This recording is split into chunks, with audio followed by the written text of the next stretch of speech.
Mateus capítulo 15, são 14 versículos, 7 em cada livro. Mateus 15, 21. Isso, coloca o 21 por favor, isso. Saindo daquele lugar, Jesus retirou-se para a região de Tiro e de Sidom.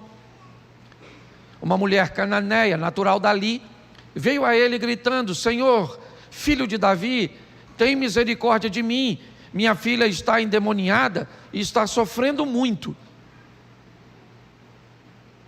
Vamos lá? Mas Jesus não lhe respondeu palavra. Então seus discípulos se aproximaram dele e pediram: manda embora, pois ela vem gritando atrás de nós. E ele respondeu: eu fui enviado apenas às ovelhas perdidas da casa de Israel. A mulher veio, adorou de joelhos e disse: Senhor, ajuda-me. Ele respondeu: não é certo tirar o pão dos filhos e lançá-lo aos cachorrinhos. Disse ela, porém, sim, Senhor, mas até os cachorrinhos comem das migalhas que caem da mesa de seus donos. Jesus respondeu: mulher, grande é a sua fé, seja conforme você deseja. E naquele mesmo instante, a sua filha foi. Bota Marcos agora, é a mesma história. Marcos 7, 24. Só vamos mostrar uma outra visão. Saiu Jesus daquele lugar e foi para os arredores de Tiro e de Sidom, e entrou numa casa, e não queria que ninguém o soubesse. Contudo, não conseguiu manter em segredo a sua presença.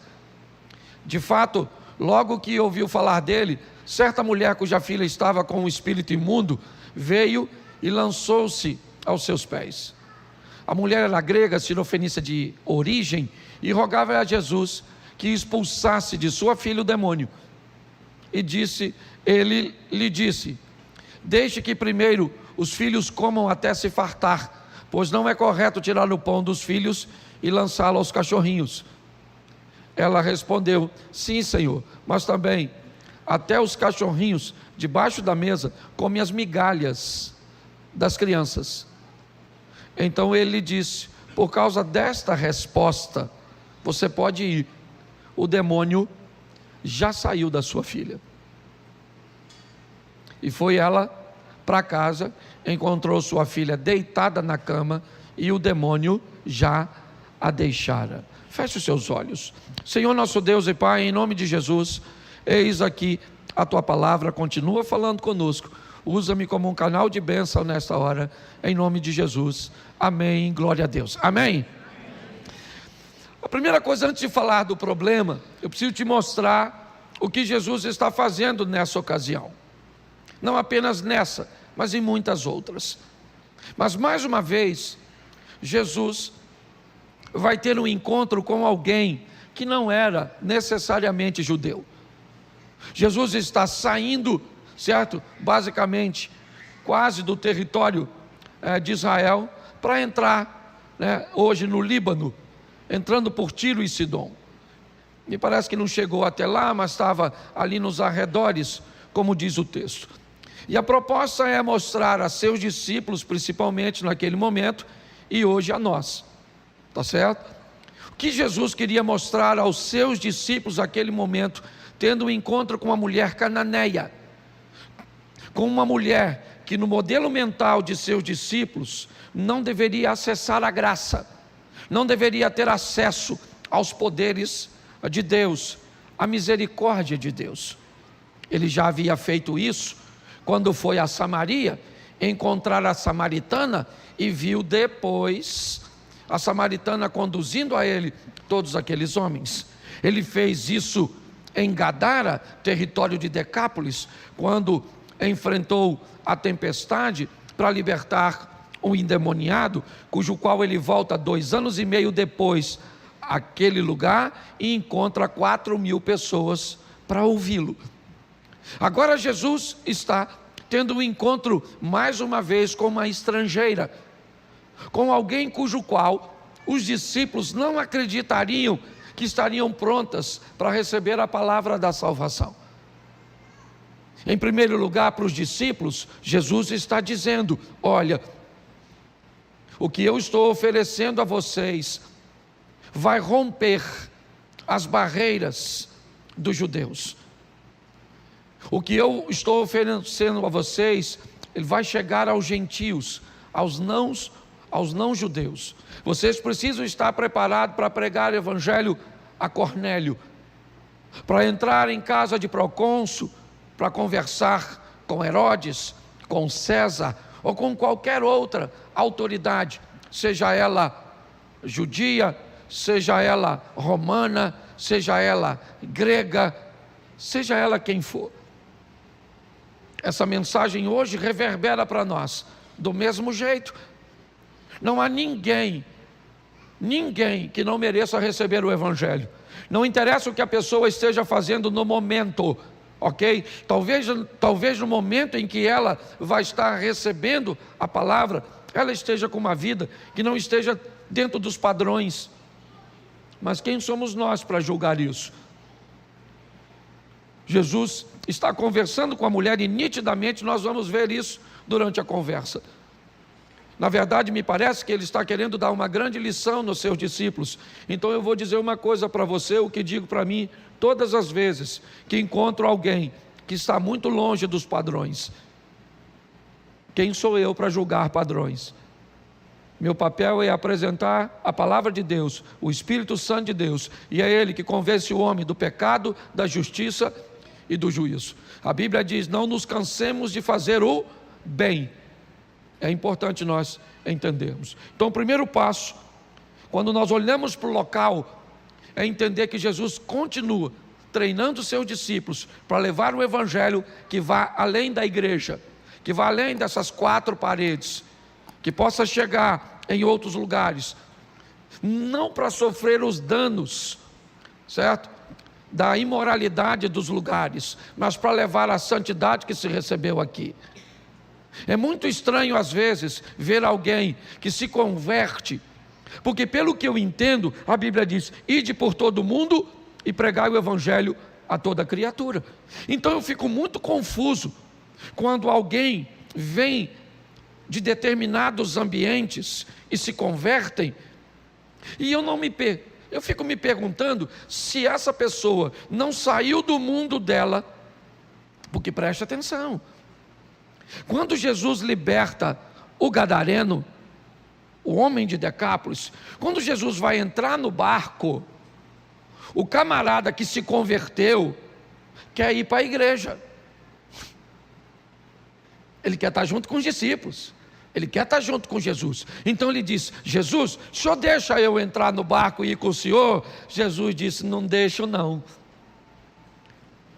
Mas por que o senhor não deixa, se eu me converti e quero caminhar com o senhor? Ele disse: porque você vai continuar caminhando comigo, só que você vai caminhar comigo no seu mundo. É muito interessante nós olharmos isso. Eu sei que pode ser um pouco confuso agora, mas eu vejo pessoas que trabalham em determinados ramos, em determinadas atividades, que quando ela se converte, alguém quer ir lá e quer arrancá-la daquele mundo. Mas aí eu pergunto: quem é que transforma lá, se não tiver alguém com valor daqui lá dentro? Pare e pense. Eu não vou levar isso à risca hoje, porque ainda pode afetar e chocar algumas pessoas. Vamos aqui voltar para o tema, que é resolver problema. Alguém tem? Pô, pouca gente, hein? Acho que Deus me deu a mensagem errada. Presta atenção. Como resolver problemas foi o que me saltou os olhos quando li esse texto. Primeira coisa que eu preciso saber é que problema eu tenho, porque tem gente que sequer é capaz de saber o problema que tem. O problema está totalmente descrito no texto. Minha filha tem um demônio. A garota está em demônio. Isso. A mulher já foi capaz de discernir onde é que o problema reside. Que tipo de problema ele tem? Eu já falei aqui que nós temos problemas materiais, nós temos problemas emocionais e nós temos problemas espirituais. E quando você tem um problema, por exemplo, tem gente que acha que tem um demônio, mas na verdade o que ele tem é um problema emocional. Ah, pastor, um demônio está atrasando minha vida financeira. Mas você vai escutar a pessoa, não tem demônio nenhum, tem uma compulsão doida. A pessoa tem umas dores que gasta, compra o que não precisa para pagar com dinheiro que não tem, para mostrar para quem não gosta. Está todo endividado e o diabo nem andaria contigo, porque você é uma companhia e uma referência nessa área. Você consegue entender? Tem gente que acha, ou na verdade tem um problema material, mas acha que o problema é espiritual. Tem gente que acha que é espiritual e é material, acha que é emocional. Eu só preciso que eu não vou desmembrar isso aqui. Mas eu queria que você entendesse que é muito importante. Eu tenho conversado com pessoas que pensam que tem problemas em área que não tem. Você vai mostrar para ele, querido, você acorda, você não tem problema nenhum nessa área que você está achando que tem. Então você não vai ser capaz de resolver se você sequer sabe onde o problema está ou o que é. Então o primeiro passo, se você quer resolver, você está entendendo? É descobrir onde é que ele está. Tem gente, por exemplo, ah, pastor, o diabo é uma cilada para mim, estou sempre envolvido em confusão. Aí você vai olhar o problema, foca. Aí você vai ver, não, pastor, eu estou sempre em crise. Você vai ver, o problema é gestão. Aí você vai ver, está sempre doente. O problema é demônio. Nós precisamos entender que se queremos resolver os problemas, precisamos primeiro saber onde é que ele está, o que ele é, qual é o seu problema de verdade. Está assim de gente que não resolve simplesmente porque sequer é capaz de identificar onde ele está. Ah, você já viu gente forte com preguiça? Você já viu gente fraca, sem força? Não. Quando nós decidimos resolver as coisas, nós precisamos buscar uma visão clara. Onde está? Ela sai de casa, é verdade, sabendo que deixou em casa um problema. E se alguém lhe perguntasse qual é, ela diria com facilidade: eu estou com um problema, tem um demônio na minha filha, o problema da minha casa é espiritual. Não, pastor, o problema da minha casa não é espiritual, o problema da minha casa é emocional. Pessoas desgovernadas emocionalmente, não pensam no que falam, certo? Agem de formas tempestivas, certo? São pessoas violentas muitas vezes, e aí a gente vive esse pandemônio dentro da nossa casa. Não, pastor, emocionalmente nós nos damos bem, estamos todo mundo no caminho do Senhor, mas enfrentamos dificuldades materiais muito grandes. Volta e meia estamos envolvidos em dívidas, em questões, certo? Não conseguimos parar em emprego nenhum. Então você vai tendo que, primeiro, descobrir onde é que o problema está. É isso. E segundo, a solução está onde? Onde é que está a solução dessa mulher? Eu confesso que inicialmente eu achei que a solução estava em Cristo, mas aí eu descobri que a solução para tudo está em Cristo. Então eu falei, bom, onde é que começa a solução de um problema? A mulher tem uma menina endemoniada dentro da casa dela, sim ou não? Então ela tem um problema. Esse problema precisa ser resolvido. Onde é que está a solução? Repita para mim: dentro da casa dela. Fala para mim. Onde é que está a solução? Isso. A solução do problema está dentro da casa dela. Onde? Nela. A solução está nela. Porque preste atenção, Jesus vai libertar a filha dela, sim ou não? Mas vai libertar por quê? Por quê? Porque ela resolveu ir. A solução que você acha que está em Cristo, que está em Deus, que está na igreja, que está no profeta, na pessoa de oração. Eu queria te dar uma responsabilização hoje, como a Elda disse aqui. A solução está em você. É você que decide quando isso vai enfrentar uma verdadeira oposição sua. É você que decide quando você vai colocar em prática, certo? Decisões, vai sustentar comportamentos. Eles não vão ser transitórios, não vão ser temporários, porque você deseja alcançar. A solução está dentro da casa dela. Ela olhou para a filha dela e a menina fica endemoniada hoje, o demônio sai, acontece alguma coisa outra hora que desestabiliza, que starta a manifestação, aí o demônio volta de novo e aí ele vai embora, está tudo tranquilo, de repente ela tem outra discussão, outra decepção, bebe um pouco mais, faz alguma coisa, lá volta o demônio sai, demônio... E quem é que está passando lá fora? Jesus. Eu imagino quanto tempo Jesus estava rodando por lá e o demônio continuava agindo. Então a solução não estava nele, porque se a solução tivesse nele, quando ele passasse lá perto da casa dela, o demônio já saía. Mas o demônio não vai sair da sua casa, porque o Jonas não sai do seu barco se você não jogar fora. As coisas não vão mudar se você e eu não mudarmos de postura. A solução estava nela. Então ela sabia o problema que tinha.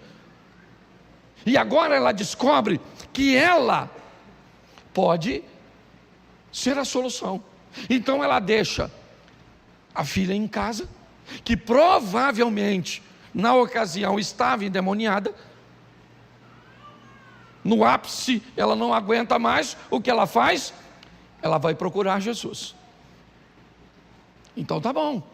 Lá vai ela procurar Jesus. Só que a Bíblia diz, primeiro, que Jesus não queria receber ninguém. Tá certo. Então Jesus não está interessado em atender as pessoas, porque a demanda era muito grande. É muito importante você entender isso. Jesus era um ser humano, e ele também se cansava. Também ficava difícil para ele. Então, ele naquela ocasião, naquele momento, não quer receber ninguém. Mas, Mateus narra isso de uma forma mais interessante, que é a terceira coisa que eu quero falar para você, se você quer resolver seu problema. Primeiro, é descobrir de verdade onde ele está. Segundo, é descobrir que para resolver, depende de você. Se você não quiser, não resolve. Você vai estar aqui na igreja, Jesus vai estar na igreja, o Espírito Santo vai estar na igreja, o poder vai estar na igreja, e você vai sair todos os cultos da igreja, sem acontecer nada na sua vida. E aprenda uma coisa, e é isso que nós vamos ver agora, preste atenção. A mulher diz a Jesus: tem misericórdia de mim. Isso funcionou para Bartimeu, filho de Davi. Tende misericórdia de mim. Funcionou ou não funcionou para ele? Sim. Funcionou para ela? Não. Jesus não parou, não respondeu nada. Ela vem gritando, os discípulos chamaram Jesus e disse: Jesus, vou falar uma coisa para o senhor, essa mulher vem gritando atrás da gente, despede aí, por favor. Jesus falou: não vou fazer nada. Mas isso funcionou para o centurião. Quando o centurião precisava da cura do filho, os discípulos foram até Jesus e disseram: olha, tem um cara aqui, gente boa e tal. Jesus falou: não, então vamos resolver o problema dele. Resolveu dela, sim ou não? Não. Então ela usa o mesmo modelo de Bartimeu e não dá certo. Ela usa, ou na vida dela está o mesmo modelo do centurião e não funciona. Porque deixa eu te falar uma coisa: se você quer resolver seu problema, descubra qual vai ser o tipo de relacionamento que você vai manter com Deus.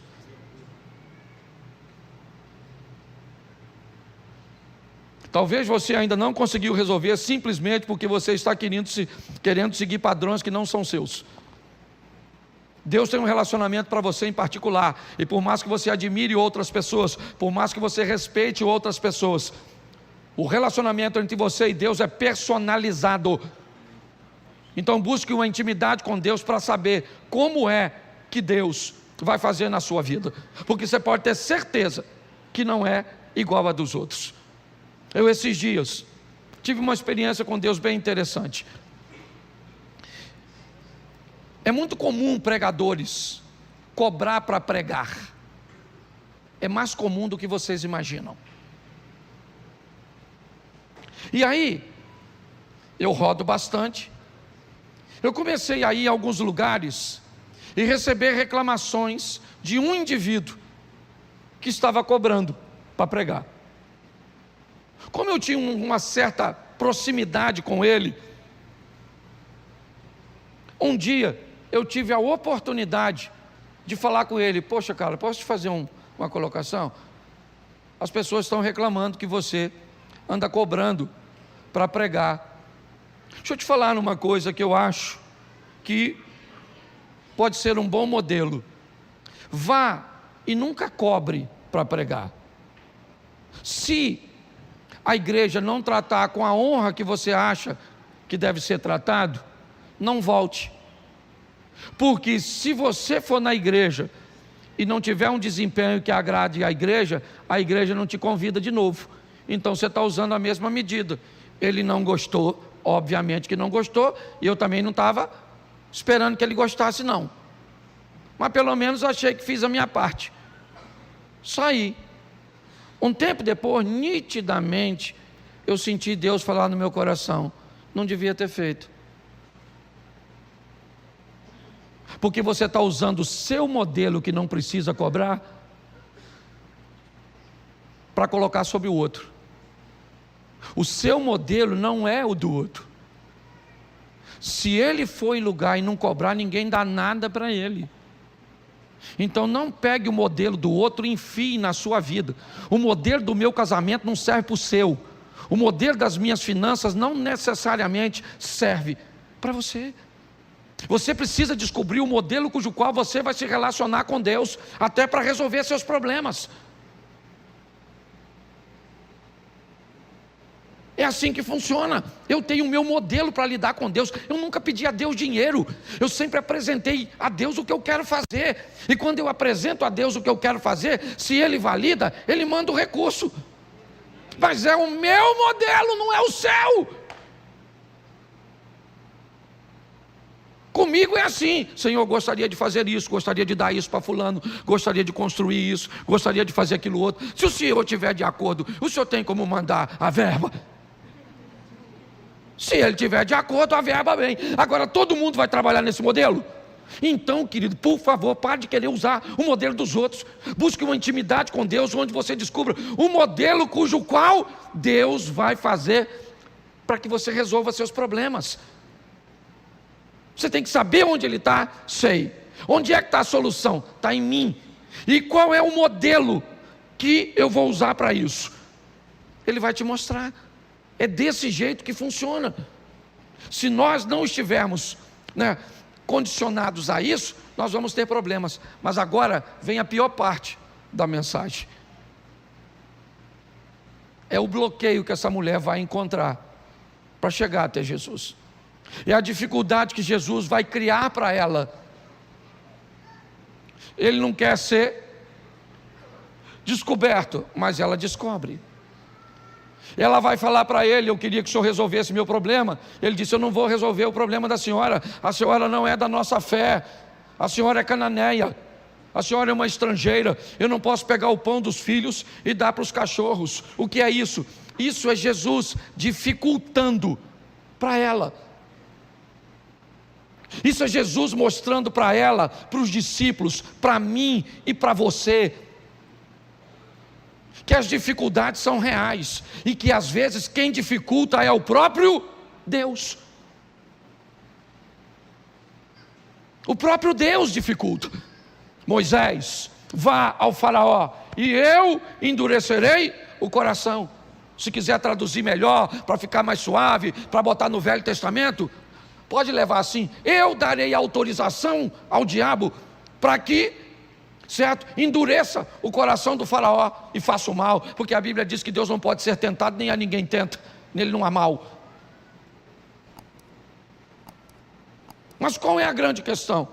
É que todas as vezes que a oposição aparece, ela é sempre altamente ameaçadora. Então eu posso olhar para a oposição e dizer assim: nossa, o diabo está lutando contra mim, mas eu vou lutar. Tá bom, beleza, boa ótica. Não, eu acho que essa oposição vem do Senhor, é melhor não lutar. Se a oposição é de Deus ou não é, continue lutando, mas lute com obediência. Lute dizendo: Senhor, eu não entrego os pontos. Se é o Senhor que não quer que eu vá, então me mostre que eu paro de lutar, que eu não estou aqui para lutar contra o Senhor. Agora, enquanto eu não souber, eu gosto muito de uma historinha, já contei ela aqui, de um cara que foi caçar leão. Pegou uma espingarda e foi caçar o leão. De repente o leão apontou lá e veio o leão. Ele pegou a espingarda, apertou o gatilho, a espingarda mascou. E lá vem o leão correndo. E aí ele enfiou a mão no bolso, tinha um canivete pequenininho, saiu correndo com um canivete na mão. De repente ele, nervoso, tropeçou e caiu de frente para o leão. E lá vem o leão. E aí ele falou: agora não tem outra alternativa a não ser orar. Falou: Senhor meu Deus e Pai, se o Senhor estiver torcendo para o leão, o Senhor faz com que esse leão me coma numa bocada só. Agora, se o Senhor estiver torcendo por mim, me dá força para matar esse leão com esse canivete. Agora eu vou logo avisando o Senhor: se o Senhor não estiver torcendo para ninguém, o Senhor senta, que o Senhor vai ver uma briga feia, porque eu não vou entregar os pontos. Você consegue entender isso? As oposições, elas vão aparecer. Pode vir de seu marido, de seus filhos, de seu pai, de seu professor. Sabe, às vezes você tem na classe um professor extremamente desafiador, que precisa ser vencido, para que você se forme e tenha uma história extraordinária, consiga romper e viver coisas grandes. Às vezes vem uma doença sobre você, ela não vem para te matar, ela vem para que você aprenda a lutar ao lado de Deus e vença coisas que ninguém nunca conseguiu vencer. Às vezes seu casamento vem numa crise desgraçada, aquela crise que você diz: sangue de Jesus tem poder, casei com um monstro. Eu sei que você pensa nisso, não fala porque está do lado dele, mas é verdade. Às vezes você olha e diz: o que eu fui fazer da minha vida? E é nessa crise que você vence e sai dela. Meu Deus do céu, que princesa, que príncipe. Sim, as lutas, quando elas vêm, as oposições, essa mulher está diante dela, não consegue entrar porque está tudo fechado. Cadê Jesus? Não se sabe se ele está lá dentro, porque ele não quer ser recebido. Ela fura tudo isso e vai lá, chega lá, falou: Senhor. Ele falou: qual é, dona? Ela falou: estou com a garotinha endemoniada. Ele falou: o problema é da senhora, do demônio e da garotinha. Não vou resolver nada, a senhora é estrangeira, não posso pegar o pão dos filhos e dar para os cachorros. Pô, mano, eu fico imaginando se fosse você. Pensa que você viesse aqui nessa igreja, não vou nem falar Jesus não, vou falar eu. Você chega aqui e fala: ô, pastor Cláudio, pastor Cídio, pastor Zia, queria pedir uma oração. E aí eles falassem assim com você. Eu não falo que eu sou educado, mas eles falariam: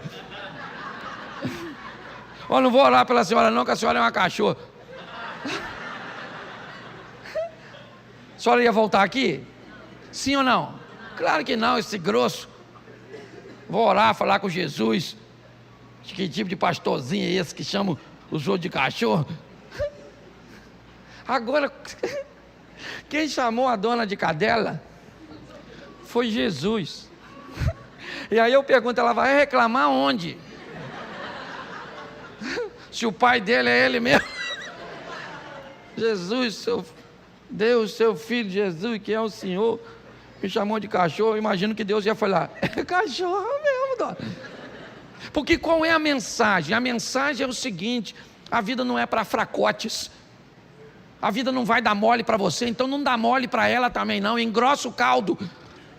A diferença é que ela luta contra você sozinha e você luta contra ela em nome do Senhor dos Exércitos.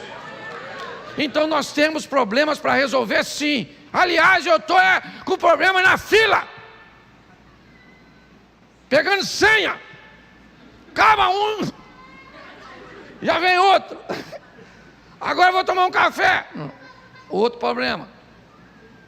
E o que eu vou fazer? Resolver, meu filho.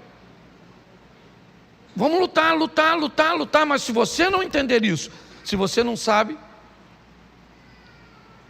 não tem. O que eu vou fazer? Todas as minhas estratégias de guerra, elas estão sendo desmontadas. O que está acontecendo? Aí alguém diz assim, ou ele diz, eu tenho um espião aqui no meio do meu exército, vamos caçar o espião? Não funcionou. Aí um homem diz, majestade, o senhor não tem um espião aqui, tenha um camarada lá, que tudo que o senhor planeja fazer aqui, Deus fala com ele lá.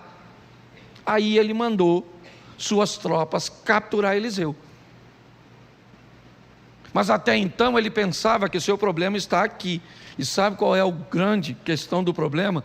É ele estar num lugar onde você não quer ver. O maior problema é quando ele está numa área sua que você não está interessado em mudança, que você não está interessado em enxergar. Por isso que a solução está em você. Tem problemas na minha vida que eles não vão resolver se eu não mudar, porque estão em mim. Para mudar, vão gerar algum nível de desconforto, algum nível de conflito. Então, às vezes, a dificuldade de mudar é tão grande que eu tomei a opção de ficar resolvendo conflitos leves, porque nem sempre os conflitos são pesados demais. Às vezes, a dor da mudança, o desconforto da mudança, o desconforto do confronto com você mesmo, ele é tão pesado que você opta por ficar com os conflitos menores. Então você vai tolerando os conflitos menores, que acontecem de forma corriqueira, né? Com intervalos às vezes que são suportáveis, porque você não quer ter um encontro com você mesmo, para deixar esse hábito, para adquirir este hábito, para abandonar este relacionamento, para tomar essa nova postura. Não, é melhor ficar confuso. Aliás, é melhor levar para o ambiente abstrato. Para que dizer que seu problema é financeiro e de gestão? É melhor culpar o devorador. Para que dizer que você é linguarudo, que você é descontrolado emocionalmente? É melhor botar a culpa no diabo. Porque se você descobrir que o diabo não está nem aí para a sua vida, que ele já descobriu que você é capaz de se implodir sozinho, vai te ferir demais. Por isso que a solução, eu volto a dizer, estava dentro de casa, estava nela. Ela conviveu com o demônio durante muito tempo dentro de casa, enquanto Jesus estava passando fora de casa. O dia que ela, dentro de casa, descobriu que Jesus, fora da casa dela, não faria nada por ela, ela foi lá fora, enfrentou todas as adversidades, rompeu com seus paradigmas, ouviu coisa que não gostaria de ouvir, engoliu sapo que não gostaria de engolir, mas sabe o que aconteceu? Ela voltou para casa com a vitória que queria na mão.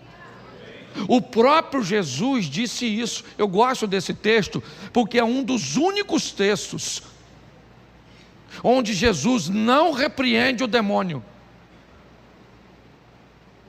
Ele não mandou o demônio sair da menina. Ele disse: por esta palavra, por sua postura, por sua decisão, por aquilo que você decidiu fazer dentro da sua casa e manteve sustentável.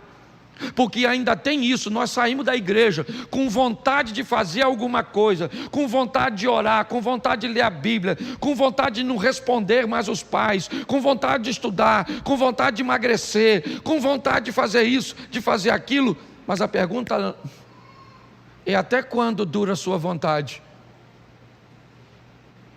Qual é a oposição que tem que estar à sua frente?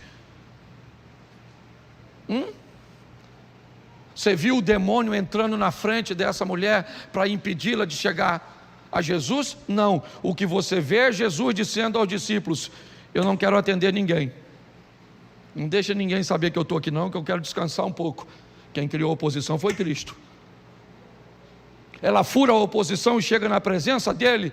Ele diz: não vou fazer nada para a senhora. Mateus diz que os discípulos ficam com pena dela. Os discípulos ficaram com pena e diz: Senhor, despede essa moça, porque ela vinha dizendo: tem misericórdia, minha filha está endemoniada na minha casa. Os discípulos sabiam que não era qualquer um que podia resolver. A mulher não está pedindo R$100 para pagar uma conta. A mulher não está pedindo um botijão de gás. Ela não está pedindo para Jesus algo que qualquer outro pudesse resolver. Porque se ela está pedindo R$100 e Jesus está ocupado, está cansado, não pode atender, provavelmente Pedro meteria a mão no bolso e diria: minha senhora, vai embora, compra seu gás e está tudo certo. Mas o que ela está pedindo não se resolve assim. Então os discípulos vão falar com Jesus, eles ficam com pena dela e diz: despede. Ela vem gritando atrás de nós, está incomodando, essa mulher está cansada, ela não vai desistir. E Jesus disse: mas é isso aí, eu não vou atender. Não vou atender. Olha, se os dois textos se completam, essa história começa na rua e termina em casa. Porque a mulher vem gritando: filho de Davi, e Jesus não está nem aí, e os discípulos resolvem, ele não está nem aí, vai embora. Aí ele entra em casa, entrou em casa, não quero que ninguém saiba, ela vem o acompanhando. Ela fura o bloqueio, entra, provavelmente, talvez até os próprios discípulos facilitaram, permitiram que ela entrasse, devido o que eles estavam vendo. E agora sim, as duas histórias se unem. Agora sim, não no meio da rua, mas agora Jesus diz: eu não posso pegar o pão dos filhos e dar para os cachorros. Ele já tinha falado isso com o discípulo lá fora. Na fala de Mateus, ele fala primeiro, e não se esqueça que Mateus é testemunha ocular. Primeiro ele fala com os discípulos: eu não vou fazer nada por ela, porque ela é estrangeira, não vou fazer. Me despede. Não vou pegar o pão dos filhos e dar para os cachorros. Então tá bom, então vamos escutar ela gritando atrás da gente. E lá vem ela: filho de Davi, filho de Davi, filho de Davi. Entrou na casa, beleza, ela consegue entrar. Aí os discípulos devem ter pensado: bom, ele falou conosco que ela era uma cachorra, um cão, melhor dizendo, né? A palavra cachorra, nossa, um cão, algo que era até fácil de ser entendido, apesar de ser ofensivo. Ele falou que ela era um cão com a gente, mas com ela não vai falar. Ela falou: o senhor não pode libertar minha filha? Ele falou: eu não posso pegar o pão dos filhos e dar para os cachorros. Pronto, achou que eu não falava com ela? Está aqui, ó, cachorra. Sabe o que ele está dizendo para os discípulos? Dá uma olhada nesse tipo de mulher, meu irmão, seus mariquinhos, que vocês vão ver o que é modelo de gente que sai de casa com o intuito de resolver problema. Dá uma olhada em quem não desiste, quem está focado, e quem está pronto para resolver suas questões. A senhora é uma cadela, é isso aí, não vou resolver. Ela falou: beleza, só queria lembrar o senhor que o cachorro, que o senhor está falando que eu sou, como debaixo da mesa as migalhas que caem dos filhos, que o senhor está chamando esses 12, Zé Ruela. Jesus falou: hã? Aí, dona, gostei da senhora. pode ir para sua casa agora, que o demônio já vazou. Quem expulsou o demônio, gente? Que demônio educado é esse que sai assim do nada?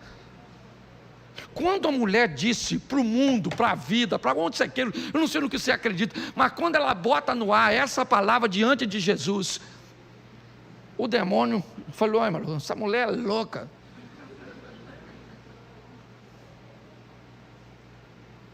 Aqui era o seguinte: eu dentro da casa dela e Jesus do lado de fora. Agora ela pega Jesus de fora e coloca para dentro. Quem estava dentro tem que sair. Descubra seu problema. Descubra que a solução do seu problema está onde? Em você. Descubra o modelo cujo qual Deus vai agir. E descubra o mais rápido possível que você puder. A solução verdadeira, colocando Deus dentro. Foi isso que ela fez, superando os obstáculos. Eles apareceram colocados pelo próprio Jesus. Colocados pelo próprio Jesus. Colocados pelo próprio Jesus. Colocados pelo próprio Jesus. Colocados pelo próprio Jesus.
Primeiro livro do profeta Samuel, capítulo de número 9, verso de número 1. Coloca para a gente, por favor.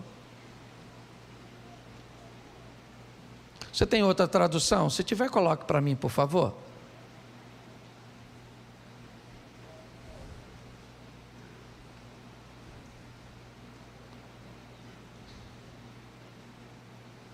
Eu vou ficar com a outra. Tradução bíblica é um negócio. Coloca a outra, isso, deixa essa aqui. Havia um homem de Benjamim, cujo nome era Quis, filho de Abiel, filho de Zeror, e filho de Becorate, filho de Afias, filho de um homem de Benjamim, varão alentado em força. Feche os seus olhos. Senhor, em nome de Jesus, eis aqui a tua palavra, continua falando conosco, é o que eu te peço nessa hora, pelo poder do nome de Jesus, amém, glória a Deus, amém? Eu quero falar hoje com vocês uma reflexão rápida, sobre aquilo que a igreja anda enfrentando nesses últimos tempos, os desafios que precisamos vencer para estarmos de pé, para conseguirmos sobreviver a essas astutas ciladas do diabo, como a Bíblia diz. Enfrentamos duas coisas hoje: ou o aumento da pressão, que tem feito fortes sucumbirem, ou o crescimento da fragilidade, que tem feito com que a pressão nem precisa ser tanta, para que as pessoas venham a desistir, venham a sucumbir. Eu não sei direito o que está acontecendo, ou talvez para alguns mais fortes, a pressão seja mais intensa, e para o mais frágil, qualquer coisa anda fazendo com que ele retroceda. Eu peguei 4 homens de Deus na Bíblia, porque a minha proposta hoje é fazer com que a igreja entenda as pressões que estamos enfrentando, principalmente nas áreas emocionais. As dificuldades que as pessoas estão tendo de gerenciar suas emoções, de se abater com pouca coisa, ou não sobreviver com uma pressão realmente contínua e intensa. Nós não somos os primeiros a viver ou vivenciarmos tudo isso. Sempre houve pressões sobre a sociedade, sempre houve pressões sobre a igreja, e sempre vimos ao longo de toda a história alguns sobreviverem às pressões e outros sucumbirem às pressões. Às vezes conseguimos notar com muita facilidade que a pressão que fortalece um é capaz de destruir o outro. E talvez por isso a Bíblia diz que é melhor serem 2 do que 1, porque no momento em que alguém estiver fragilizado, aquele que está mais forte o consiga sustentar até essa fase passar. E o fraco de hoje pode se tornar o forte de amanhã. E aquele que hoje necessitou de apoio, de sustento, será o sustento do outro no dia de amanhã.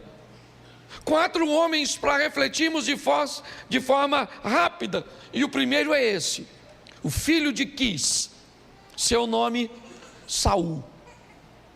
Saul é o primeiro rei de Israel. Eu pedi que trocasse ali a tradução, porque eu gosto de uma tradução mais próxima, certo? Do original. E ela define Saul de 3 formas, ou melhor, de 4 formas. Diz que ele era um homem poderoso, seu pai era um homem de poder, ele era um homem influente, sua casa era uma casa de influência. Poder e influência fazia parte da história de Saul. O texto diz que ele era alto e belo, ele tinha uma estatura que o destacava dos demais, ele tinha uma beleza, né, que o diferenciava dos outros, ele tinha influência e ele tinha poder. Saul tinha tudo para dar certo, é verdade. Ele foi escolhido por Deus, e foi. Talvez causasse confusão para algumas pessoas ver alguém de Benjamim ser escolhido, já que a promessa estava sobre Judá. Mas nós precisamos entender que Saul tinha tudo para dar certo. Mas pastor, se ele tinha tudo para dar certo, por que é que ele se suicidou? O que aconteceu que este homem, e eu quero deixar claro que era um homem de Deus. Eu quero deixar claro que, por favor, se quer fazer alguma crítica a Saul, conheça a história de Saul por completo. A história dele é uma história extraordinária, de um cara trabalhador, de uma família forte, de uma família influente. É verdade. Um cara bonito, de boa estatura, que iniciou sua trajetória com o desejo de vencer e de fazer o bem. Mas o que é que faltou em Saul? Qual foi o problema que fez com que ele não conseguisse ir até o final, sucumbisse? Ele pediu, certo, a um de seus soldados: me mate. E o camarada ficou com medo, receoso de matá-lo. Então ele se lança sobre a sua espada ou sua lança para tirar a sua própria vida. O que aconteceu com este cara? Qual é o quadro emocional que este camarada poderoso, influente, bonito, alto, morava na melhor casa, ele tinha o melhor cavalo, ele tinha a melhor estrutura, a melhor armadura, as melhores mulheres, ele tinha tudo. A única coisa que ele não tinha era experiência. Saul era o primeiro rei, e não havia nele bagagem o suficiente, não havia nele o conhecimento suficiente. Hoje pessoas se enfiam em coisas, é negócios, é relacionamentos, é ambientes religiosos, cujos quais eles não têm experiência nenhuma. Desafiam tantas coisas, desafio o diabo no ambiente religioso, desafio a administração no ambiente corporativo, desafio o equilíbrio emocional no relacionamento interpessoal. Inexperiência. Hoje eu vejo pessoas sofrendo as pressões, tendo tudo para dar certo, mas não dão, porque não conseguem alinhar a sua vida com aquilo que planejam fazer. Tem inúmeras virtudes, inúmeros adjetivos: poderoso, influente, habilidoso, talentoso, oso, tem isso, tem aquilo, mas não tem experiência. Se tem uma coisa que o diabo vai usar contra você, é a sua inexperiência. Não brinque com isso. As pressões todos nós vamos sofrer. Saul agora está pressionado, é verdade. Por quê? Nunca houve rei em Israel. Ele nem tem culpa, gente. É só você conhecer a história. Você sabe por que Saul se tornou rei? Sabe por quê? Porque Samuel não treinou bem seus filhos. Se você conhece um pouco de Bíblia, você sabe que os filhos de Samuel não seguiram seus passos, e que o povo via Samuel velho e dizia: nós não queremos seus filhos como nossos juízes, nós queremos um rei. Eles só fizeram errado. Ao invés de pedir uma solução para Deus, pediram para Samuel. É só isso que o povo tem, certo? Por causa de uma inexperiência também do povo, que não sabia como lidar com toda aquela situação. A inexperiência sempre faz com que o nível de sofrimento se intensifique. Não é maldade, é falta de habilidade, e muitas vezes falta de coragem para pedir ajuda ou informação a quem o tem. A Bíblia diz que a sabedoria está na multidão dos conselhos. Na multidão dos conselhos está a sabedoria. Hoje eu vejo pessoas amargando sofrimentos, decepcionadas, cheia de virtudes, cheia de adjetivos, certo, que deveriam fazer delas vencedoras, mas não vence, cara. Vive um ciclo, sabe? Parece um looping. Vai dando certo, vai dando certo, vai dando certo, vai dando certo. Deu errado. Vai dando certo, errado. Parece que vai, mas não vai. Eu disse para vocês de pedir oração aqui, mas hoje, quando eu levantei e vi, e que pediram de mim um posicionamento, eu não sabia o que fazer. E por não saber o que fazer, eu não fiz nada. Amanhã, certo, eu vou estar acionando um grupo, vou falar para eles o que aconteceram e vou ouvir cada um deles, porque são pessoas com mais experiências do que eu. São ex-presidentes de uma instituição que hoje eu estou presidindo. Então, se eu não tenho experiência, eu escuto a experiência de quem tem. Posso até não fazer, mas escutar eu tenho que escutar. Então eu vejo hoje pessoas cansadas, fadigadas, decepcionadas, estressadas, ansiosas, tanta coisa, porque lhe faltam experiência. Tem poder, tem influência, tem beleza, tem estatura, mas não tem experiência. Então adquira experiência naquilo que você deseja entrar, naquilo que exige, né? Ou é exigido de você na área que você quer desempenhar. Se não, quebre a cara. Essa é a grande verdade. E sofra todas essas pressões. Que hoje o que está acontecendo? É ansiedade, é síndrome do pânico, certo? É estresse, é pessoas com doenças psicossomáticas. Está aí, gente, está aí. A pessoa vive 10, 15 anos com um câncer, sem saber. Descobre um câncer e morre em 30 dias. O que é isso? A doença? Claro que não. É o estado mental. Está aqui Adriana, que é uma psicóloga. Então nós precisamos melhorar, ok?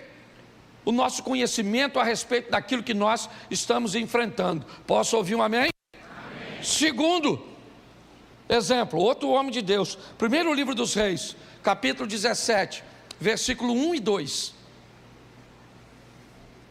Põe para mim, por favor. Primeiro livro dos Reis. Então Elias, o tisbita dos moradores de Gileade, disse a Acabe: vive o Senhor, Deus de Israel, perante cuja face estou, que nesses anos nem orvalho nem chuva haverá, senão segundo a minha. Verso 2. Depois veio a ele a palavra dizendo, preste atenção. Esse é um segundo cara, homem de Deus, inquestionável. Você quer... Alguns ortodoxos conservadores em Israel, nas suas refeições, deixam uma cadeira na mesa, vazia, para Elias. Para você ver o que em alguns ambientes de Israel, o quão grande esse camarada é. Mas esse camarada tão grande, que viveu coisas tão extraordinárias, ele pediu para morrer. Ele desistiu. Ele só... não desistiu de fato, porque Deus o motivou. Porque se dependesse dele, ele teria desistido. E o que? Um homem como Elias, primeira coisa, o que Elias tinha? Princípios. Elias era um cara de princípios. Elias era um cara que não negociava, que não abria concessão, que não era politicamente correto. Elias era um cara de sim, sim, não, não. A postura dele como crente era algo extraordinário. Quer mais? Vou te dar mais um adjetivo. Ele era corajoso. A mulher do rei era uma das mulheres mais perigosas da época, conhecida como matadora de profeta, o cargo cujo qual Elias é pertencente. Acabe era um dos melhores reis no que diz respeito à estrutura, à construção, à expansão. Ele era bom e ainda tinha o apoio do pai de Jezabel, Etbaal. Era um cara bom de alianças, de conexão, é verdade, no que diz respeito à estrutura humana. Então Elias não quebrava princípios. Elias era alguém corajoso. Está ali, a palavra do Senhor veio a Elias. Ele era alguém que tinha intimidade com Deus. Então o camarada, ó, sem princípio, o cara Alex, tem coragem. O cara tem intimidade com e entra numa caverna dizendo que quer morrer. Sabe o que é isso? Pecado. É porque é só alguém falhar que a gente enfia logo um pecado na pessoa. Tem gente que não pode ver o outro sob pressão. Ah, você está sofrendo isso? Muito bem. O que é que você anda fazendo de errado? Quem é que não faz nada de errado? Levanta a mão, por gentileza. Ah, tem um garotinho ali que levantou a mão, né? E não sabe o que está fazendo. Tá certo? Então preste atenção. Se alguém for nos acusar de algo de errado, eu detesto essas profecias universais. Aqui tem alguém que Deus está me revelando que está doente. Ó, Deus está me revelando aqui que tem alguém que está devendo. Nossa! Que alguém está com problema no casamento, com problema com o filho. Que alguém... fala sério. Certo? Então preste atenção, o cara é um cara de princípio, é um cara de coragem, é um cara de intimidade com Deus, sim ou não? Só tem um problema ali, sabe o que é? Trabalha demais, está cansado. Cansaço.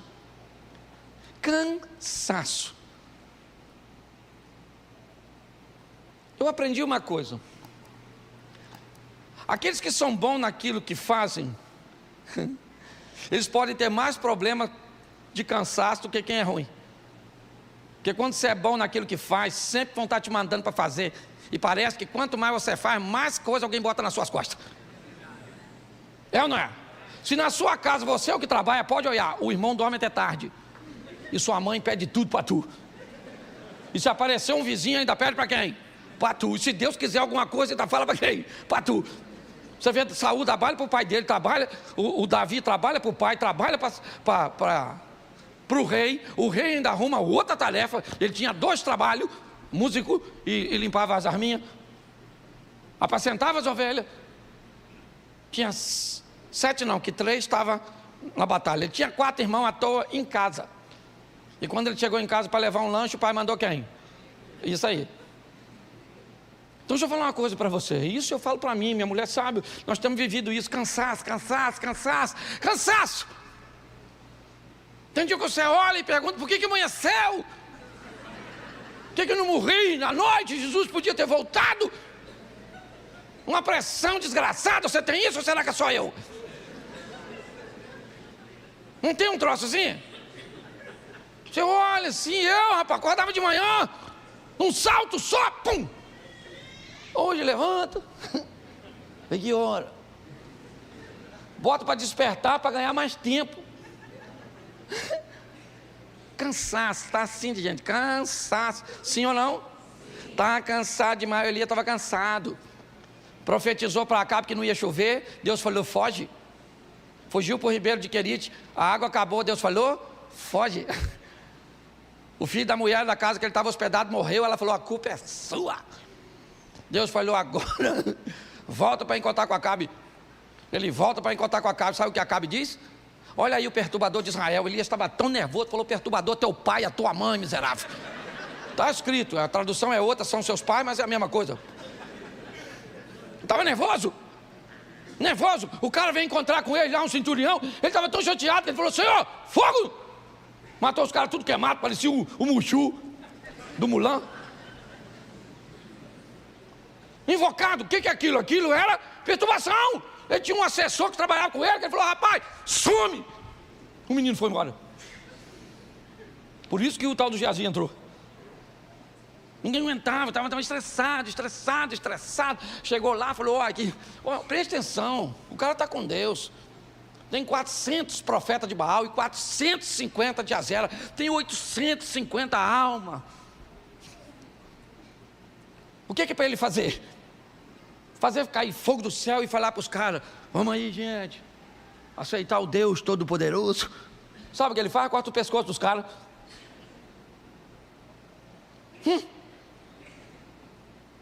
Tá pior que chefe de grupo de extermínio. O cara é crente. Só que ele está tão cansado que Jezabel, aquela mulher que eu falei no começo, ela falou assim, amanhã, essa hora, avisa o Elias que ele vai ser igual um dos profetas do papai que ele matou. Eu mato ele. Elias saiu correndo. Falei, nossa, que mulher perigosíssima. Pô, o cara que mata 450, ou melhor, 850 homens, e sai correndo de uma mulher, o que ele tem? Cansaço. Entra dentro de uma caverninha e fica lá. Por que o senhor não me mata? Deus deve ter pensado, Jezabel quer te matar, se você quer morrer, volta lá. E eu terceirizo o serviço. Ele queria morrer, sim ou não? Sim ou não? Claro que não! Ele só está Isso, tá assim de gente, trabalha,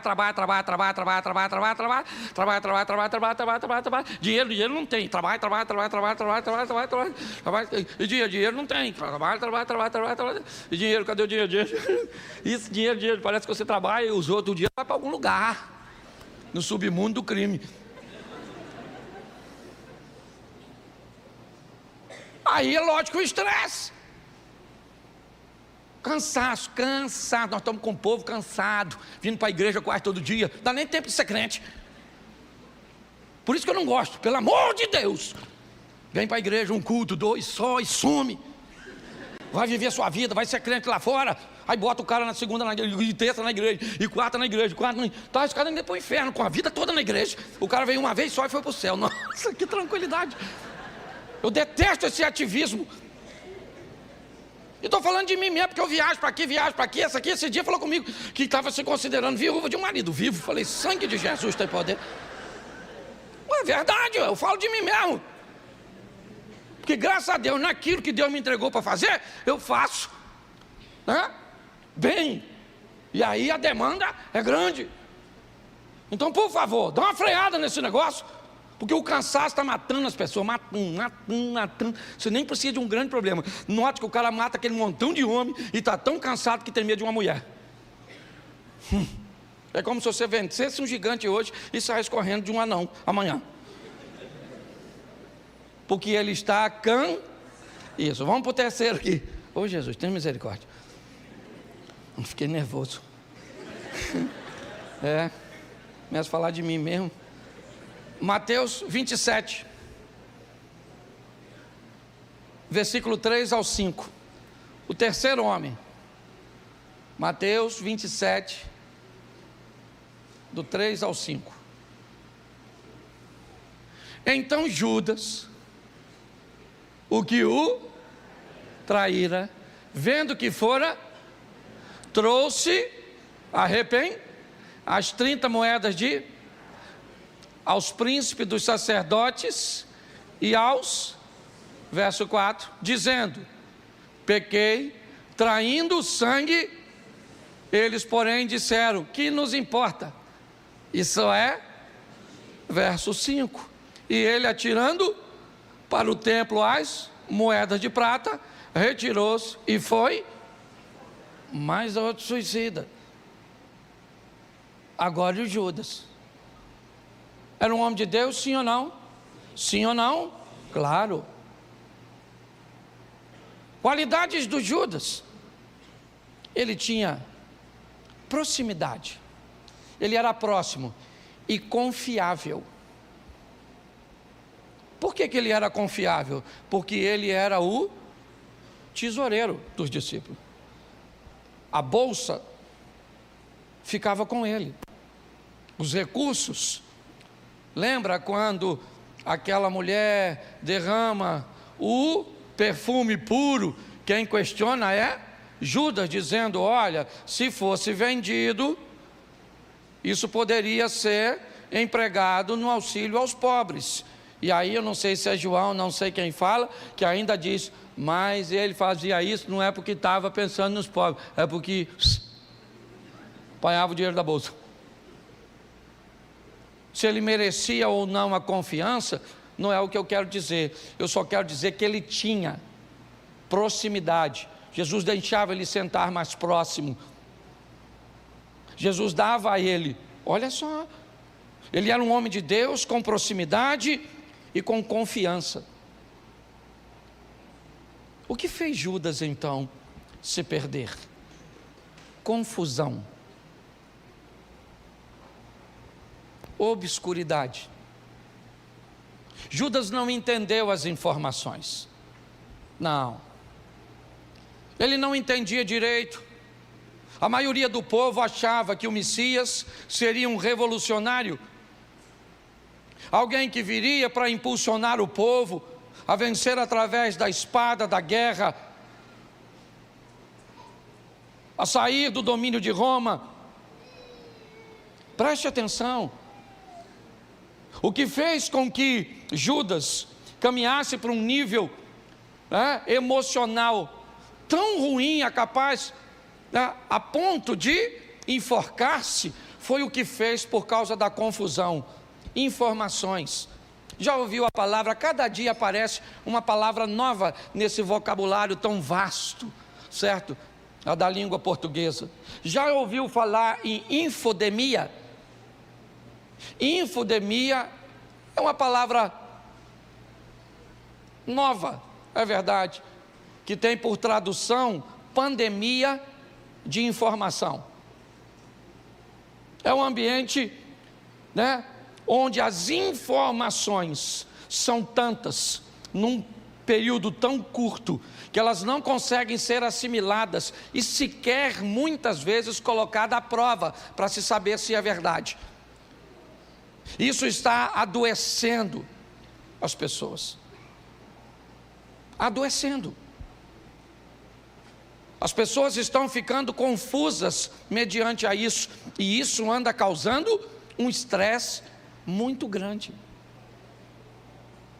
Em todo momento estão dizendo, que vai acontecer isso, que vai acontecer aquilo, que fulano é bom, que fulano é ruim, que a esquerda é isso, que a direita é aquilo, que o Bolsonaro é desse jeito, que o Lula é aquilo, que nós não vamos fazer isso, vamos fazer aquilo outro, que isso, que tem déficit, que tem superávit, que tem que isso, e que tem que fazer isso, que vai acabar com isso, que não pode fazer aquilo outro, e nós não sabemos mais o que. Nós estamos tão confusos. Há uma confusão tão grande que ela está gerando um nível de estresse altíssimo. Foi essa confusão, apesar de proximidade e confiança que esse homem de Deus tinha,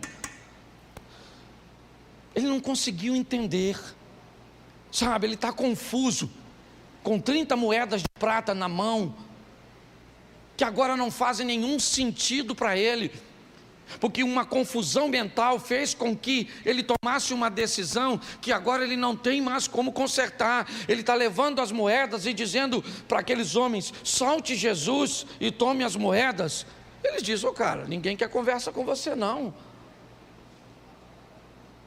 E a confusão fez com que ele tomasse uma decisão, mas muito errada. Muito errada. Tem profecia para sustentar isso? Tem. É verdade. Mas quando nós olhamos o que Judas fez, a proximidade que ele tinha com Jesus, bastava que ele fosse até ele e pedisse perdão, ele teria, sim ou não? Sim ou não?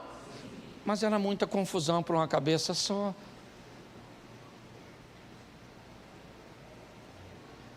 O estresse das confusões é tão grande, mas tão grande. Eu vou falar uma coisa para vocês. Hoje, a grande maioria das ocorrências policiais colocam policiais resolvendo os problemas sociais e não criminais. Grande parte hoje da polícia, certo? É enviada para a ocorrência de violência doméstica, de briga entre vizinhos, de perturbação, certo? Com som alto e tantas outras coisas. Se esses indivíduos, se esses policiais não estivessem atendendo a essas confusões sociais, eles poderiam estar inibindo os problemas criminais. A verdade é essa. Nós estamos num ambiente de confusão, e a confusão está causando estresse. Estresse é comprovado. Você assiste esses programas televisivos, essas notícias só ruim, não tem jeito, depois você fica para baixo. Está jogando as pessoas para baixo, essas coisas da internet. E eu falei, A máquina é inteligente, ela descobre o que você quer e te entrega exatamente o que você quer, para manter você aprisionado a ela. Confusão. E o último, aqui, porque não dá para falar tudo, vamos lá, João, capítulo 21, verso 3, outro homem de Deus, vou usar 2 textos, vamos lá, João, capítulo 21, verso 3, isso, disse-lhes Simão Pedro, vou, e disseram eles, também nós vamos contigo. Foram, subiram logo para o barco, e naquela noite nada apanharam. Marcos 16, 7, eu quero falar sobre Pedro, um homem de Deus. Marcos 16, 7, mas ide, dizei aos seus, e a, que ele vai adiante de vós para a Galiléia, ali o vereis, como ele vos, preste atenção, o anjo está conversando com as mulheres, nesse texto. Lembra que Pedro, igualmente como Judas, teve um sério problema com Jesus? Sim ou não? Sim. Pedro nega Jesus 3 vezes. O que Pedro tem? Acesso. É uma das, né? Ele é alguém que Jesus está morando na casa de sua sogra em Cafarnaum. Pedro é alguém íntimo de Jesus. Basicamente todos os episódios, a cura da filha de Jairo, a transfiguração e tantas outras coisas, Pedro sempre estava com Jesus.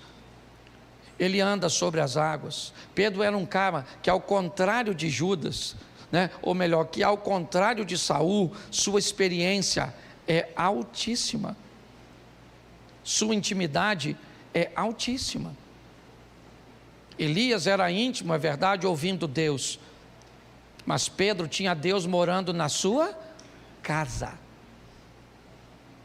Acesso ele tinha o tempo inteiro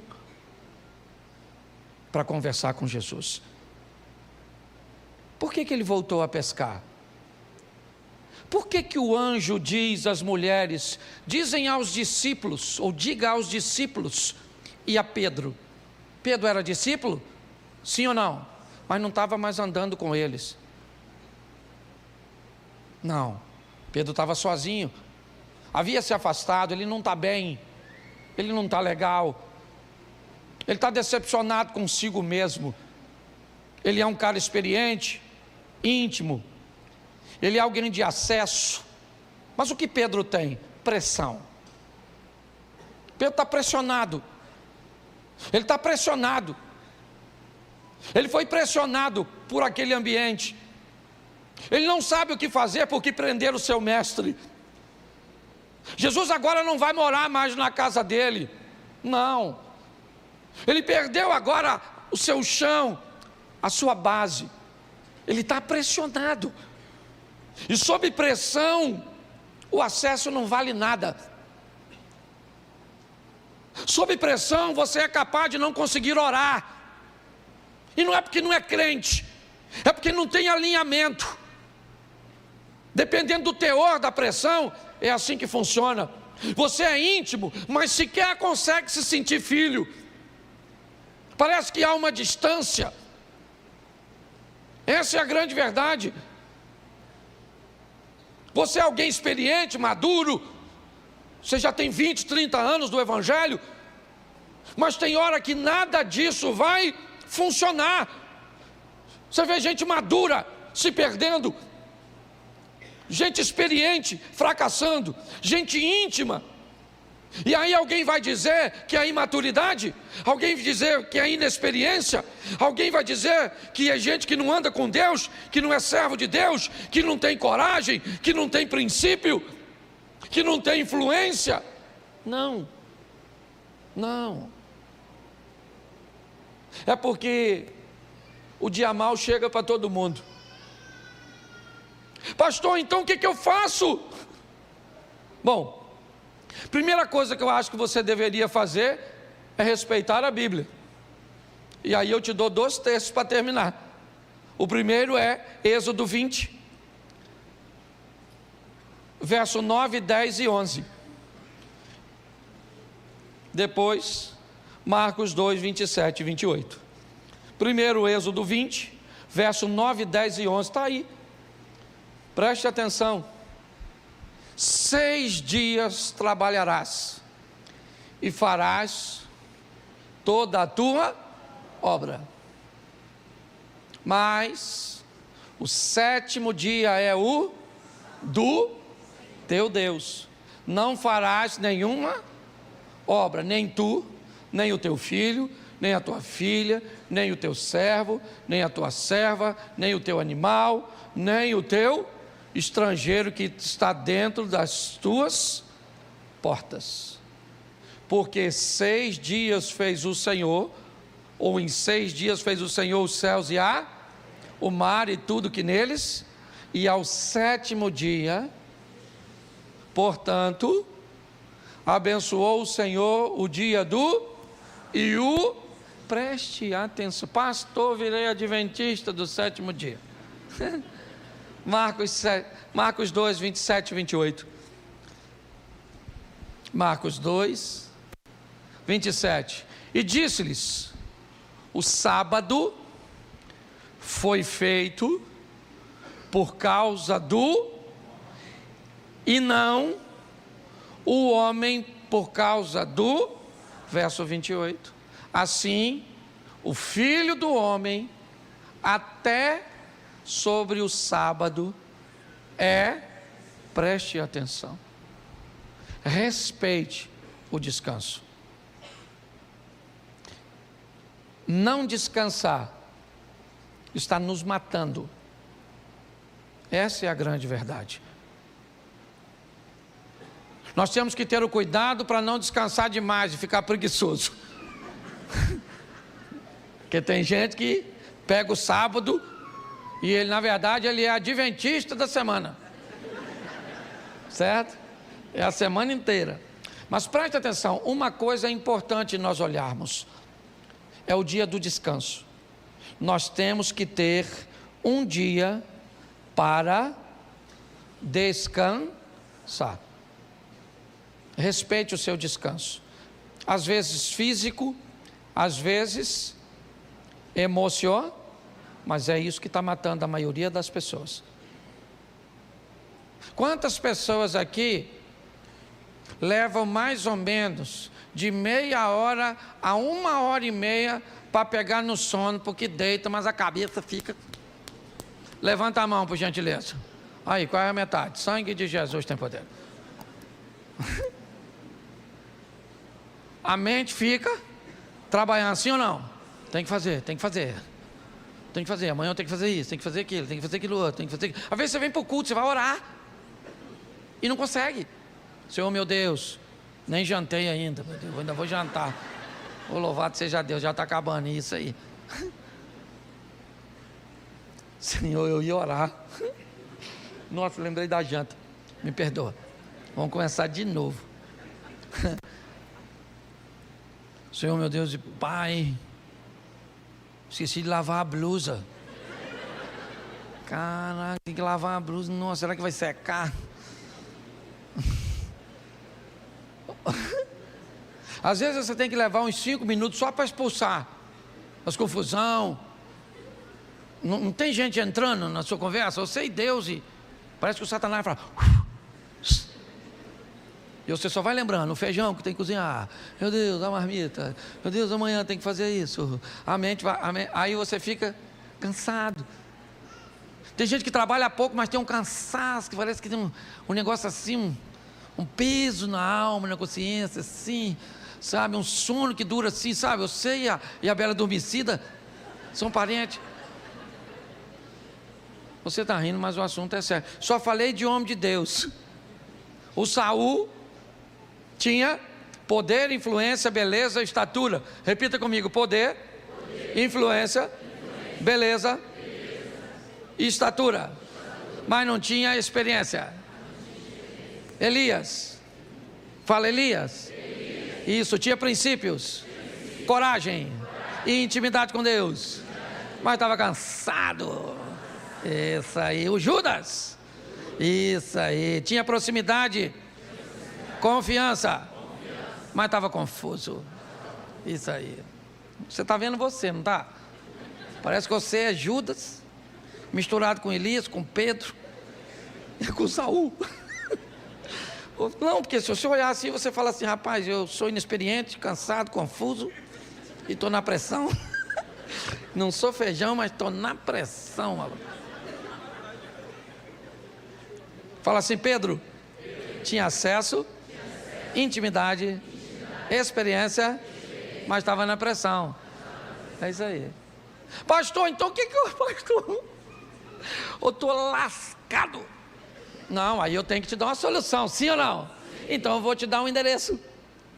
Para onde que eu vou, pastor? Para o esconderijo do Altíssimo.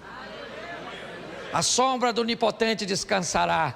Direi do Senhor: Ele é o meu Deus, o meu escudo e a minha fortaleza, e nele eu confiarei, porque Ele me livrará do laço do passarinheiro. É isso aí.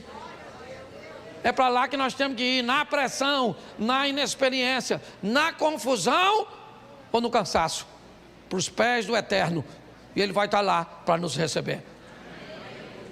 Vale um amém? Amém. Vamos sair daqui, o que tem lá fora? Guerra, para guerra, para guerra. Já começa, você sai daqui, pega o seu filho, o bicho já está meio perturbado, e vai fazendo bagunça, e vai pulando dentro do carro, sua mulher já vai reclamando, quer comer, doido para você falar que você não tem fome, miserável. Não é, porque ela está sem força para fazer as coisas. E vamos embora, e vida que segue. E a vida é assim, até a hora de nós ir para o céu, se for. Que tem uns irmãos que ainda vai descer, vai pegar a escada. Vamos embora, fica de pé, vai embora, tá ok? Porque tem outro culto para começar agora mesmo, e eu vou falar tudo de novo. Se tu pensa que tá ruim para tu, pensa para mim que eu vou falar tudo de novo. Isso, fecha seus olhos aí, você tá rindo, né? Glória a Deus, glória a Deus, glória a Deus. Mas preste atenção, em mim, que é inexperiência, cansaço, confusão e opressão, não vai destruir sua casa, não vai destruir sua família, não vai destruir seus negócios, não vai destruir sua casa, a sua caminhada de fé, porque o Senhor é contigo. Posso ouvir um amém? Amém. Então vamos embora, feche seus olhos. Pai, em nome de Jesus, somos teus filhos, teus servos, ó Pai, e olhamos hoje homens, inspiração para nós, como Saul, como Judas, como Pedro, Senhor, como Elias, homens que sabemos que estavam nos teus caminhos, mas que enfrentaram os desgastes, ó Deus. Por isso sustenta-nos na tua presença, e que possamos hoje sair daqui alimentado, entendendo que para nos protegermos de todas essas coisas, temos que estar e acessar o esconderijo do Altíssimo, o local onde estaremos seguros, porque a tua vara e o teu cajado é o que nos sustentam de pé. 1000 cairão ao nosso lado, 10.000 à nossa direita, mas nós não seremos atingidos. Te damos graças por tudo, nos dê uma semana de vitória, uma semana de conquistas. Não queremos nada de graça, nós queremos conquistar. Somos conquistadores, em nome de Jesus. Que o grande amor de Deus, nosso Pai, a graça de nosso Senhor e Salvador Jesus Cristo e as duas consolações do Santo Espírito de Deus, seja para com todo o povo do Senhor, e todos digam, amém. Todos digam, amém. Todos digam, amém. Todos digam, amém. Todos digam,